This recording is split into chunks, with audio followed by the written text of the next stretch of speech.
এখন দেখবেন channel I সংবাদ।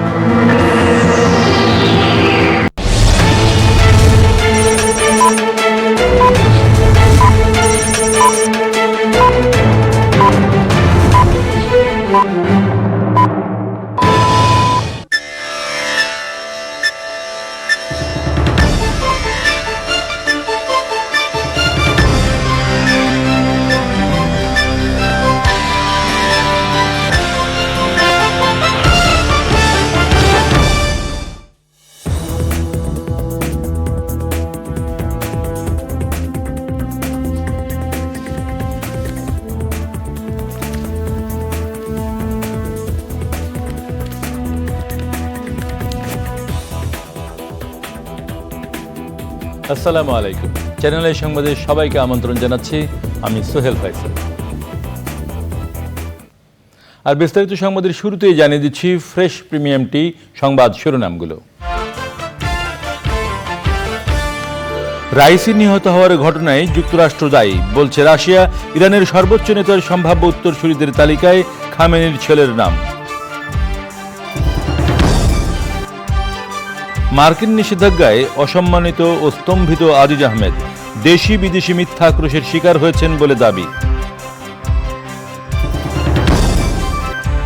এবং বিশ্বকাপ প্রস্তুতির শেষ পর্বের শুরুতেই হোঁচট খেল বাংলাদেশ। হিউস্টনে টাইগারদের বিপক্ষে জয় পেল স্বাগতিক যুক্তরাষ্ট্র।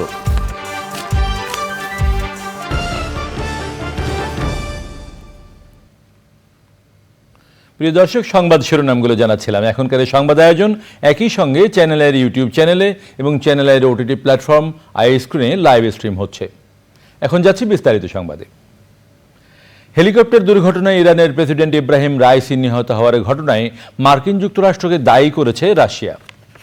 রাইসি নিহত হওয়ার পর দেশটির সর্বোচ্চ ধর্মীয় নেতা হিসেবে আয়াতুল্লাহ আলী খামেনির সম্ভাব্য উত্তরসূরি হিসেবে শোনা যাচ্ছে তার ছেলে মুস্তফার নাম।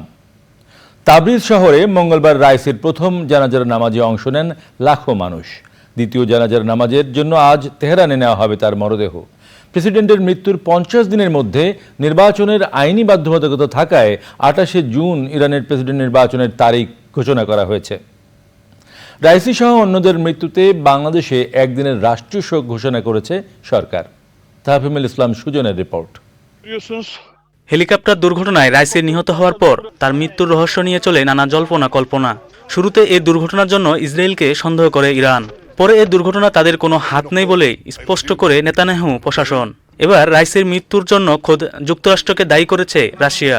ইরানের রাষ্ট্রীয় সংবাদ মাধ্যমকে দেওয়া এক সাক্ষাৎকারে এই অভিযোগের কথা জানান রুশ পররাষ্ট্রমন্ত্রী। হেলিকপ্টার বিধ্বস্ত হয়ে প্রেসিডেন্ট রাইসি নিহত হওয়ার ঘটনায় তদন্ত শুরু করেছে ইরান। উচ্চ পর্যায়ের একটি প্রতিনিধি দলকে তদন্তের দায়িত্ব দিয়েছে দেশটির সশস্ত্র বাহিনী। ইরানের পূর্ব আজারবাইজান প্রদেশের রাজধানী তাবরিজে প্রেসিডেন্ট রাইসি ও পররাষ্ট্রমন্ত্রী সহ হেলিকপ্টার দুর্ঘটনায় নিহতদের প্রথম জানাজার নামাজ অংশ নেন লাখো মানুষ। দ্বিতীয় জানাজার নামাজের জন্য আজ তেহরানে নেওয়া হবে রাইসি সহ অন্যান্য মরদেহ। ইরানের সর্বোচ্চ ধর্মীয় নেতা আয়াতুল্লাহ আল খামেনি এতে অংশ নেবেন বলে জানা গেছে। বৃহস্পতিবার রাইসিকে তার জন্মস্থান মাশহাদে দাফন করার কথা রয়েছে। ইরানের সর্বোচ্চ ধর্মীয় নেতা আয়াতুল্লাহ আল খামেনির উত্তরসূরি হিসেবে বিবেচনা করা হতো রাইসিকে।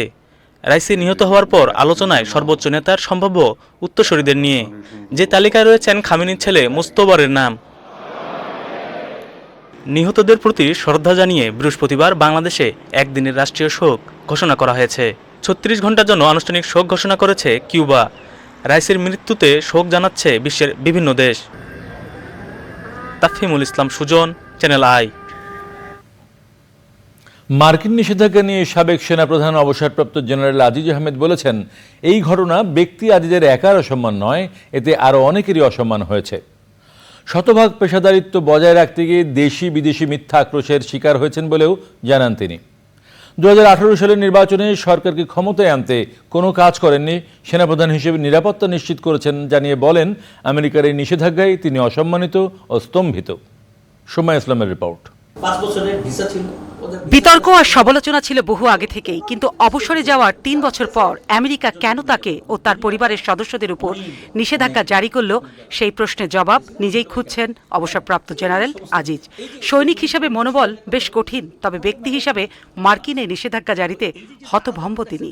প্রথমে জানতে চাই আপনি কেন অবসরে এসেছি, তো এই আগামী 24 তারিখে হলো আমার 3 বছর পুরো হবে। হ্যাঁ, তো এতদিনে নাই, আল জাজিরাতে যখন all the prime minister man প্রচারিত হলো তারপরে নাই, চাকরিতে থাকা অবস্থায় নাই, রিটায়ারমেন্টের ইমিডিয়েটলি পরে নাই, 3 বছর হয়ে গেল আমি রিটায়ারমেন্ট আসলাম। হয় এটা তো আমারও তো it's a big surprise to me as well. আমি আসলে বুঝতে পারছি না যে এর কি মিন করতে চাচ্ছি, কি ইন্ডিকেট করতে চাচ্ছি। বলেন, কোনো প্রোটোকল না মেনে এই কাজ করেছে আমেরিকা। দেশটির আনা সব অভিযোগ মিথ্যাচার বলেও দাবি তার। অফিসিয়াল বা অন্যান্য যে সমস্ত হলো যে প্রসিডিওর আছে সেটাকে অ্যাভয়েড করে আমি আমার পদ পদবি ব্যবহার করে আমার ভাইকে to evade accountability of his crime in Bangladesh, এটা হলো ফার্স্ট অ্যালিগেশনটা। এটা আমি নাকি করেছি। এখন কথা হলো কোথায় কলম? শতভাগ পেশাদারিত্ব পালন করতে গিয়েই দেশে বিদেশে আক্রোশের শিকার বলে তার উপলব্ধি।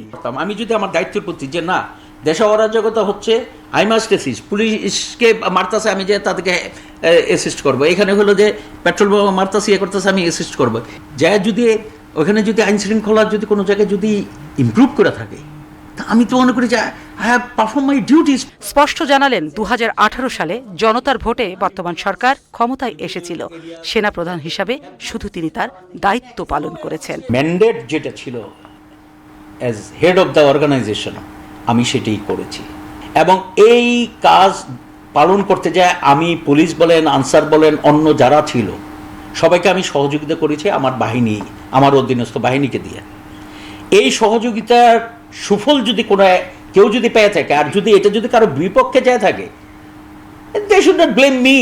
তিনি ক্ষমতার চেয়ারে থাকাকালীন ভাইদের কোনো সুবিধা দেননি, গণতন্ত্র এবং গণতান্ত্রিক প্রতিষ্ঠানগুলোকে কখনো আঘাত করেননি বলে জানান সাবেকেই সেনাপ্রধান। আর যদি কেউ যদি মনে করে যে না এটা হলো যে একক জেনারেল আজিজকে, সাবেক সেনাবাহিনী প্রধান জেনারেল আজিজ অবসরপ্রাপ্ত, তাকে আক্রমণ করা হয়েছে, এটা কারো মাথা ব্যথা না, বাস let it. Soma Islam, channel I, Dhaka. হিউস্টনের টি-20 বিশ্বকাপের প্রস্তুতির শেষ পর্বের শুরুতেই হোঁচট খেল বাংলাদেশ ক্রিকেট দল। 3 ম্যাচ সিরিজের প্রথম ম্যাচে টাইগারদের বিপক্ষে 5 উইকেটের স্মরণীয় জয় পেয়েছে স্বাগতিক যুক্তরাষ্ট্র। ছন্নছড়া ব্যাটিংয়ের পর বাজে ফিল্ডিং ও ক্যাচ মিসের মহড়ায় শেষ পর্যন্ত ম্যাচ জিততে পারেনি অধিনায়ক নাজমুল শান্তর দল। আদিল আহমেদ শানের রিপোর্ট। টি-20 বিশ্বকাপ শুরুর আগে বড় ধাক্কাই বাংলাদেশ শিবিরে। আইসিসি টি-20 র্যাঙ্কিংয়ে 19 নম্বরে ইউএসএ আর বাংলাদেশ 9 নম্বরে। এমন একটা আনকড়া দলের বিপক্ষে 5 উইকেটের হার দিয়ে সিরিজ শুরু বাংলাদেশের। এর আগে প্রেইরি ভিউ কমপ্লেক্সের ক্রিকেট গ্রাউন্ডে যুক্তরাষ্ট্রের আমন্ত্রণে ব্যাটিংয়ে নেমে স্লো আউটফিল্ডের চ্যালেঞ্জে পড়েন বাংলাদেশের 2 ওপেনার লিটন সৌম্য। 34 রানেই বিদায় নেয় তারা। অফ ফর্মের ধারাবাহিকতা ক্যাপ্টেন শান্তর, আর রান আউটের ফাঁদে পড়ে মাঠ ছাড়েন সাকিব আল হাসান। শেষ পর্যন্ত তৌহিদ হৃদয়ের হাফ সেঞ্চুরি ও মাহমুদুল্লাহর ব্যাটে ভর করে 150 পেরোয় টিম টাইগার্স। 2 ছক্কা ও 4 বাউন্ডারিতে 58 রানের ইনিংস খেলেন হৃদয়, আর ফিনিশার মাহমুদুল্লাহর ব্যাট থেকে আসে 31 রান। 6 উইকেটে 153 রানের মামুলি স্কোর দাঁড়ায় বাংলাদেশের। জবাবে শরীফুলের বলে যুক্তরাষ্ট্রের অধিনায়ক মোনাক প্যাটেল 12 রানে রান আউট হলে প্রথম ব্রেক থ্রু পায় বাংলাদেশ। নবম ওভারে এসে পরের উইকেট পায় টাইগাররা। রিশাদের বলে ফেরেন আন্দ্রিস গুস। স্টিভেন টেলর এবং অ্যারন জোন্স ফেরেন মুস্তাফিজের বলে। 15তম ওভারে শরীফুলের বলে 10 বলে 10 রান করে থামেন নীতিশ কুমার। ওটাই ছিল বাংলাদেশি বোলারদের নেয়া ম্যাচের শেষ উইকেট। টাইগারদের বাজে ফিল্ডিং ও ক্যাচ মিসের মহড়ায় 66 রানের জুটিতে বাকি কাজটা করেছেন কোরি অ্যান্ডারসন ও হারমিত সিং। সাবেক কিউইদের বিধ্বংসী ব্যাটার অ্যান্ডারসন 26 ও হারমিতের 33 রানের অপরাজিত ইনিংসে প্রথমবারের মতো কোনো টেস্ট খেলুড়ে দলের বিপক্ষে 3 বল হাতে রেখেই জয় পেল যুক্তরাষ্ট্র। 5 উইকেটে তারা তোলে 156 রান। বৃহস্পতিবার যুক্তরাষ্ট্রের বিপক্ষে একই ভেন্যুতে দ্বিতীয় টি-20তে সিরিজ বাঁচাতে লড়বে team Tigers. Adil Ahmed Shan, sports desk, channel I. আপনারা দেখছেন চ্যানেল আই সংবাদ। এবার খানিকক্ষণের বিরতি।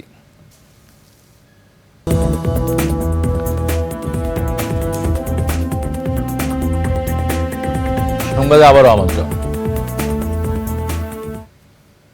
এবারে কৃষি সংবাদ।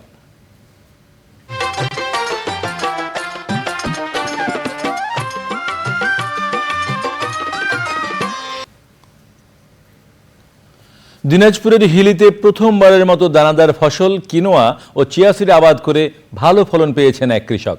সুপারফুড হিসেবে পরিচিত কিনোয়া ও চিয়া সিডের আবাদ এ অঞ্চলের কৃষিতে নতুন সম্ভাবনার সৃষ্টি করেছে বলছে কৃষি বিভাগ।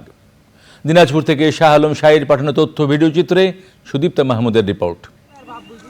প্রচুর পুষ্টিগুণ সম্পন্ন কিনোয়া ও চিয়া সিড কয়েক বছর আগে বিভিন্ন জেলায় আবাদ হলেও এবারই প্রথম দিনাজপুরে শস্য দুটির আবাদ হয়েছে।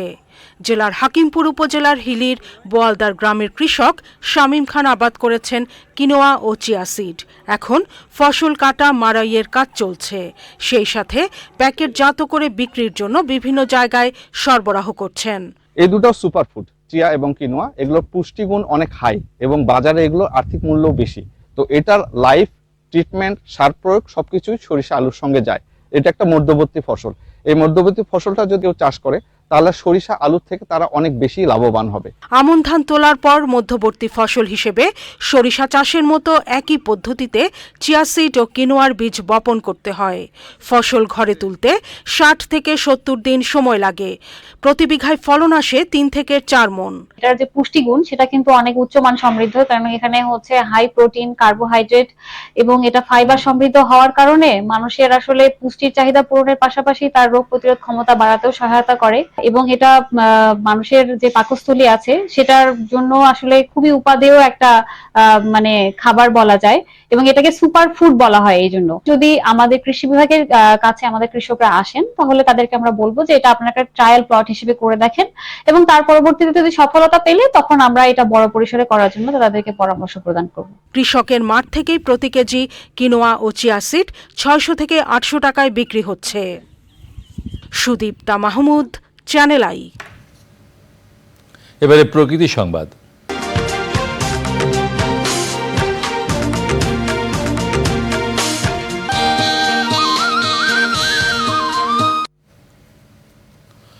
কর্তৃপক্ষের উদাসীনতা, অবহেলা আর পরিচর্যার অভাবে নিঃশেষ হচ্ছে মুজিবনগরের আম্রকাননের শতবর্ষী আম গাছ। এতে প্রাকৃতিক সৌন্দর্য হারিয়ে মলিন হয়ে পড়ছে ছায়া সুনিবিড় মনোমুগ্ধকর ঐতিহ্যবাহী আম্রকানন। বিপর্যস্ত আশপাশের পরিবেশ প্রতিবেশ। মুক্তিযুদ্ধের স্মৃতি বিজড়িত আমবাগান রক্ষা করা না গেলে আগামী প্রজন্ম ইতিহাস থেকে বঞ্চিত হবে বলছেন দর্শনার্থী সহ সংশ্লিষ্টরা। মেহেরপুর থেকে গোলাম মোস্তফার রিপোর্ট। বৈদ্যনাথতলা আম্রকানন 1971 সালের 17 এপ্রিল মেহেরপুর জেলার মুজিবনগরের এই আম্রকাননে শপথ নিয়েছিল বাংলাদেশের প্রবাসী সরকার। উদিত হয়েছিল স্বাধীনতার লাল সূর্য। ঐতিহাসিক এই আম্রকানন ঘিরে গড়ে উঠেছে স্মৃতিসৌধ, মুক্তিযুদ্ধ স্মৃতি কমপ্লেক্স, মানচিত্র সহ মুক্তিযুদ্ধের স্মৃতি বিজড়িত শত শত মোরাল। মুক্তিযুদ্ধের ইতিহাস জানার পাশাপাশি শতবর্ষী আম্রকাননের প্রাকৃতিক সৌন্দর্য আর সুশীতল পরিবেশে ঘুরতে আসেন দর্শনার্থীরা। তবে অবকাঠামো নির্মাণ, পরিচর্যার অভাব আর কর্তৃপক্ষের চরম অবহেলায় দিন দিন কমছে শতবর্ষী আম গাছের সংখ্যা। এই আম্রকাননে 1300 গাছ আছে। এক একটা গাছের আমের স্বাদ, রং এক এক রকম। 1300 রকমের আম গাছ এবং 1300 রকমের আম। সেই মুক্তিযুদ্ধের স্মৃতিগুলা, সেই আম গাছগুলো আস্তে আস্তে বিলীন হয়ে যাচ্ছে পরিচর্যার অভাবে। এতে করে আমাদের মুজিবনগরের যে ঐতিহ্য হারাচ্ছে, প্লাস আমাদের যে পরিবেশে যে একটা বিরূপ প্রভাব পড়ছে। 2000 গাছের মধ্যে বর্তমানে টিকে আছে মাত্র 1200 গাছ। উষ্ণতা বৃদ্ধির পাশাপাশি আম্রকানন হারাচ্ছে তার প্রাকৃতিক সৌন্দর্য। এখানে এসে যে দেখলাম যে পরিমাণ গরম, আম গাছ তো 20% মারা গেছে। হ্যাঁ, 20% মারা গেছে। এইরকম অবস্থা থাকলে তো মেয়েকে নিয়ে আর চাষ করা সম্ভব না, যে পরিমাণ গরম। বিনীতভাবে মানে দৃষ্টি আকর্ষণ করব যে এই আম গাছগুলো যেগুলো মারা গেছে সেগুলো যাতে রিপ্লেসমেন্ট করা হয়। এখানে যারা বেড়াতে আসে তাদেরকে ছায়া দেয়, যারা এখানে ঘুরতে আসে সবসময় গাছের নিচে বসে ফ্যামিলি নিয়ে পিকনিকই করে। আমার গাছ আমাদেরকে প্রচুর পরিমাণে অক্সিজেন দিতেছে। শতবর্ষী এসব গাছ রক্ষায় বিভিন্ন পরিকল্পনা হাতে নিচ্ছে কর্তৃপক্ষ। এই গাছগুলো দীর্ঘদিন বয়স হয়, বয়সের কারণে এবং পরিচর্যার কিছু অভাবের কারণে কিছু কিছু গাছ মারা গিয়েছে। আমরা কৃষি সংরক্ষিত সেখানে কিছু গাছ রিপ্লেস করেছি। কিছু কিছু গাছ সেখানে কিন্তু শুকিয়ে গেছে এবং সেই গাছগুলো যাতে করে আমরা এখানে ফসিল ট্রিটমেন্ট বলে একটা ট্রিটমেন্ট আছে, বিভিন্ন উদ্ভিদ বিজ্ঞানী কৃষি মন্ত্রণালয়ের মাধ্যমে তারা এসছে। ফসিল ট্রিটমেন্টের মাধ্যমে সেই গাছগুলোকে কীভাবে রাখা যায় সেগুলো আমরা ব্যবস্থা করছি। অন্যান্য গাছগুলোকে যাতে করে যথাযথ আমরা ট্রিটমেন্ট দিতে পারি সেই জন্য একটা প্রকল্প চলমান আছে। তবে শুধু পরিকল্পনায় সীমাবদ্ধ না থেকে ঐতিহাসিক আম্রকানন রক্ষায় যথাযথ পদক্ষেপ নেওয়ার জোর দাবি এলাকাবাসী ও পরিবেশবাদীদের। মেহেরপুরের মুজিবনগর থেকে গোলাম মোস্তফা, চ্যানেল আই। এবারে খেলার খবর।